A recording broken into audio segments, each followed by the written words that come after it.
Are there any burning questions that come out of this conversation? Yeah, Dana. You shared with me once a couple of months ago that it did take you a long time to actually compile this and bring it to a point where you were comfortable with it. Oh, yeah. Going out. Yeah. What kind of time parameters do you set to this sort of thing? Well, it just takes what it takes. I mean, for a long time, I could really only write in the summer because I had a pretty full teaching schedule. Once I moved out here and was not teaching, I actually had less time to write. I don't know how that worked. Exactly. It's called poor. Right. Exactly. It's it was something beyond poor time management. But the stories in this book I started them in 1995, and I think I finished them by 2003. And by finishing, So you mean? They were complete and ready to show to people, and I felt complete with them. Each one of the stories had reached its kind of like that. It doesn't mean I wasn't revising after that, but that's kind of the scope. My first collection of stories probably took from 1985 to 1991, maybe 5 years, 6 years, something like that. do they ever get written in just a burst of inspiration? Just 30 One. minutes? No? Okay. One in my first collection. I don't know what it is, but the older I get, the slower I write. It's very disheartening. And I think somebody famous was talking about that once. But it gets better, right? As in, like, the writing well, might one be would slower, hope, but it's slower, but it's better. I think it's something you're just more aware of how complicated this process is. So one of the things I have done is I've given up writing on the computer and gone back to what's this called? Handwriting, and my manual typewriter, because it slows down. A computer was meant for editing, not writing. I'm convinced. I agree. So that's actually helping me get through a whole scene instead of trying to fiddle with it. There's no delete button on my Olympia typewriter. Yes. When you're writing, are you totally focused on the one story? You drift off and start preparing another story as well? My question is, can you work on multiple stories simultaneously? I didn't used to be able to. I think the answer is no. I think I can now, but I can't really. Do you know what I mean? It's the sort of the myth of multitasking. Yes, that's it. Yeah, which means No. I'm not doing anything, basically. I'm spinning my wheels.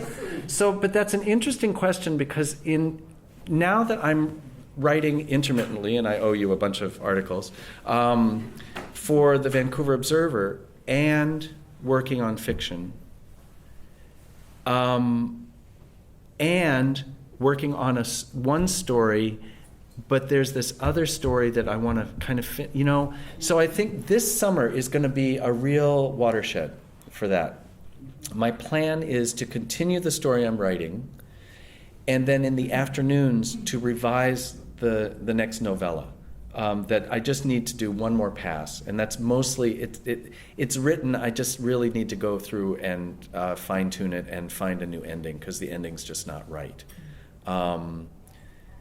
But always there are other projects or stories kind of coming in secondary awareness. You're like, oh, not yet. But you have to But finish one. what it is, you have to commit. I have to commit to something, and that's what was great about having summers. Because this summer it's this novella, and then if I finish it, I can go on to something else. But does that answer your question? Okay. I think there was a question here. Yes? To hear you reading again about stories where I thought, there was clearly maybe a positive point of view or a narrator, and there would be maybe a villain. And I realized as you were reading again that there was everybody is very complete, and you're not obviously finding somebody who is a point of view or an agenda character. Do you ever have to, you never end up with somebody who's like the bad guy or one note in any of these stories. Really, like, there's people that might not be pleasant or might not, but they're not wicked or shallow either. Do you ever have to round somebody out? So are there, and is that hard? Yep. Yep. So the which story? I think it was the one about the oh, I can't think now. Which story? There, where I had this one character was, well, to a certain extent it was Roger. I had to tone him down a little. He was so snarky, and his judgments of people were so harsh that I had to tone him down a little. It was kind of a little unbelievable. But in terms of making somebody... Oh, and I had to find a way to make Yuri a little lovable in Wedding Song. And Right. he's sort of one of the bad guys because he's kind of KGB, and he's, who loves the KGB? But I had to...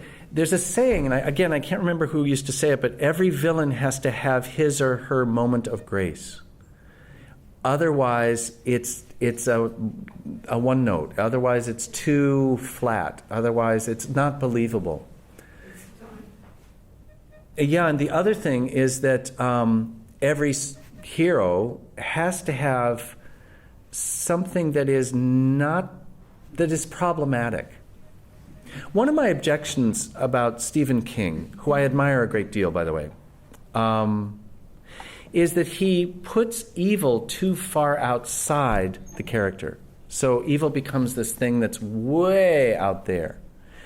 And that's, in a sense, trivializing it. Whereas somebody like Flannery O'Connor has evil right in here. So if there's something, if the reader can't see the evil in them, can't recognize that, then you're not connecting at a deep enough level, I think.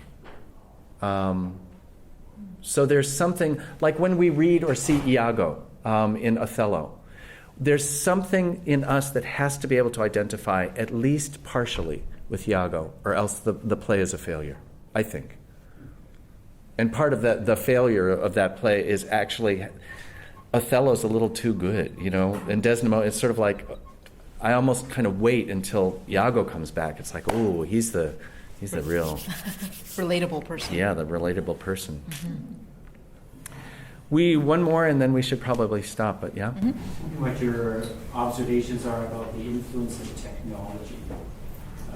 We have all this mass media, e-books, people are writing blogs. How does that impact people who actually want to read a book? I don't think it's having a big impact. I think